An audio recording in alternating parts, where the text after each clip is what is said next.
Have you ever found your heartbeat quickening, your voice raising, and your fists clenching in anger? It's an emotion we all experience. Yet in moments of simmering frustration, have you asked yourself, was my anger justified?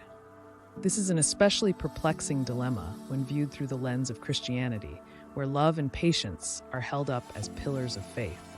But today, we're not backing down from the challenge. Instead, we delve deep into the heart of passion and principle as we explore the concept of righteous anger, a form of dissent that rises in the face of injustice and aligns with the divine perspective of God Himself. Imagine flipping through the crisp pages of the New Testament, where amidst teachings of love and redemption, you encounter the fervor of Jesus, zealously driving out money changers from the temple. This striking image confronts us with a puzzling question. Could it be that anger, often seen as a path to sin, can also be a force for good, a catalyst for change, and even a reflection of divinity? Join us as we untangle the threads of this powerful emotion and discern whether our own fiery reactions can indeed be righteous and aligned with God's grand tapestry of purpose and justice. In the heat of a squabble, or when witnessing an injustice, our reaction often comes swift and fiery. But the crucial question remains, are we justified in our wrath? It's here in this tension that we find the biblical passage, "Be angry and do not sin." Ponder that for a moment. This scripture doesn't outright condemn anger. Instead, it offers us a paradoxical command, suggesting there is a way to experience this intense emotion without falling into transgression. This leads us to the heart of today's topic, righteous anger. What sets it apart from the anger we're warned against? Let's consider a story that might resonate with you. Imagine a person who daily encounters an underserved community, seeing the pain of hunger and poverty up close. Their anger grows not from personal insult nor selfish reasons, but from a deep sense of moral outrage. Witnessing exploitation and negligence stirs something within them, a longing for justice, a desire to set things right. And so, spurred by this righteous indignation, they take action, perhaps starting a local initiative to address these disparities. In this anecdote, we see anger acting not as a harbinger of sin, but as a clarion call to champion the downtrodden. And so we distinguish between two forms of anger, the first arising from self-centered motives, bruised egos, or desire for vengeance, which we'll dissect further in upcoming segments. The second, a righteous anger, emerges from an earnest confrontation with cruelty or wrongdoing, echoing the divine refrain that calls for justice and compassion in a world rife with both. As we reflect on these insights, let's carry this understanding forward, mulling over how we've encountered such emotions in our own lives and how they align with the principles we cherish. Continuing our journey into the depths of righteous anger, it's pivotal to discern its nature against unrighteous anger. True, righteous anger is a response to genuine wrongdoing. It aligns with the heart of God, who is just and holy. Think of the prophets who spoke fervently against the sins of their time. They weren't spewing venom for personal gain, but were deeply moved by violations of God's law and the oppression of His people. Now, let's hear a modern testimony. Imagine a man who encountered corruption in his local government, a system that neglected the needy and favored the powerful. This wasn't just frustrating, it was wrong on every level. His story isn't about rage that destroys, but about a conviction so strong it drove him to campaign for change. His experience shows us that when harnessed correctly, the energy behind our anger can initiate a pursuit for justice, much like Jesus cleansing the temple. But therein lies a warning. The line between righteous and unrighteous anger is thin and often blurred. Unrighteous anger is self-focused and destructive.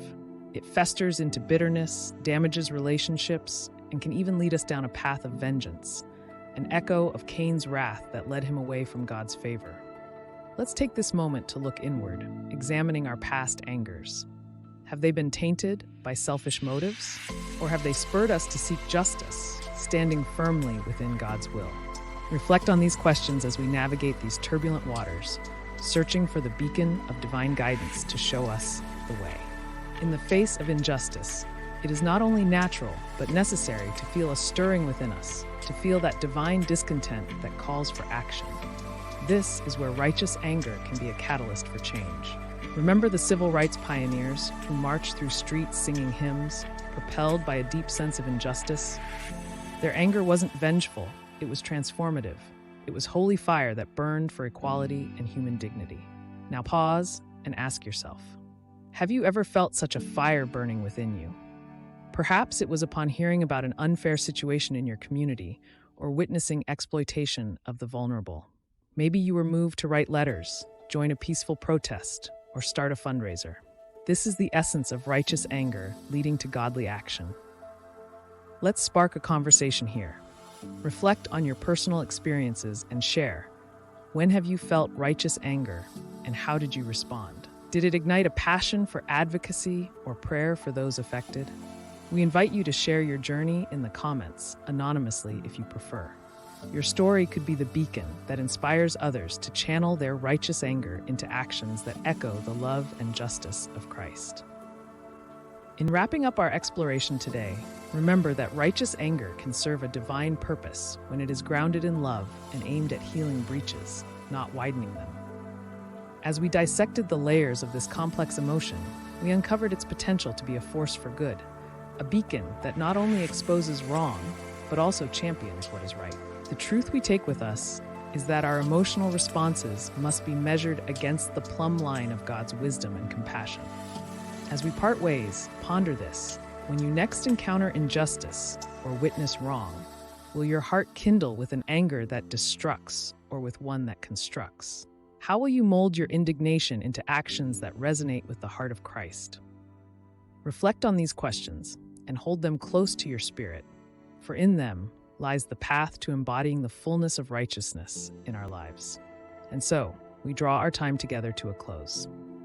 If what you heard today has resonated with you or sparked further curiosity, do not let this conversation end here.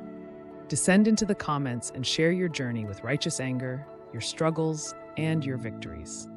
Engage with others, for in the communion of stories, we often find clarity and support. If you haven't already, we urge you to like and subscribe to Divine Light for more content that seeks to enlighten and guide. Share this video with friends, family, or anyone who might be grappling with the concept of righteous anger. And perhaps consider joining a community discussion group or Bible study offered through our channel to delve deeper into these vital teachings. Until next time, keep seeking, keep growing, and may your path be illuminated by the divine light. Managing and channeling anger effectively requires a reflective pause and a conscious decision to respond rather than react. The Bible teaches us that while anger is a natural emotion, there's a righteous way to handle it that aligns with God's intention for a peaceful and just world. In times of turmoil, when one witnesses injustice or moral wrongdoing, it's essential to discern whether the anger felt is self-serving or if it's in defense of those who cannot defend themselves. This is the juncture where anger moves from being a destructive force to one that can fuel purposeful and positive change. To navigate these waters, let's consider a method for managing our emotional response: the stop method. Visualize this: a simple flowchart that begins with the command to stop. Halt and give yourself a moment instead of succumbing to an impulsive reaction. Next, think about the situation at hand. What sparked your anger? Is it stemming from a place of ego or justice? Then observe the broader context and the implications of your potential actions. Who will be affected, and what are the possible outcomes? Will your response reflect the teachings and love of Christ? And finally, pray. Prayer is a powerful tool. It centers us and allows us to seek divine guidance. Ask for wisdom to understand the situation and the strength to take actions that are righteous and constructive. Transforming anger into advocacy and prayer requires this kind of intentional practice. It is not enough to simply feel. We must act, and our actions should mirror the love, compassion, and justice of Christ. They should build up rather than tear down, heal rather than wound, and shine light rather than generate darkness. So next time you find yourself facing the heat of anger, remember the stop method. Reflect on it as a guide to turn your fervent emotions into actions that honor God's desire for righteousness and peace in our world.